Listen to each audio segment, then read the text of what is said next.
Well, people all over the world are celebrating Valentine's Day today, but while it's a happy time for some, it might be a tough time for a lot of people. Yeah, one BetterHelp survey shows that 15 million U.S. adults say their mental health actually declines around this holiday. So how do you combat the Valentine's Day blues when you don't have a romantic partner? Joining us now, Katie Horwitch, mindset coach and author of the book, Want Yourself. Katie, this is really interesting, and more than 50% of Americans are expected to celebrate today. But for those who aren't, but would love to, how do they sort of keep the Valentine's Day blues at bay? Yeah, well, I love that you brought up expectation, because there are so many expectations around Valentine's Day that oftentimes are unrealistic. So I like to reframe and reclaim Valentine's Day as it is about celebrating love.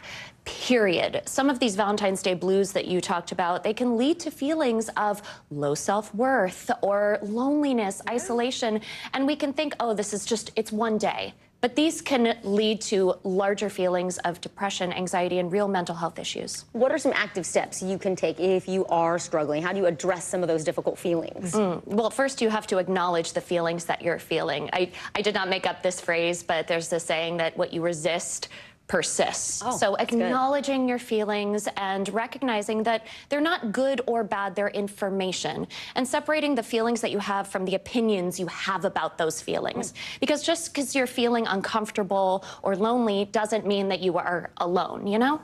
So how, if you are alone or feeling lonely on this day, how do you show yourself a little bit of love? My favorite way to celebrate Valentine's Day is celebrating with self-love, because love comes from us. We get to give love.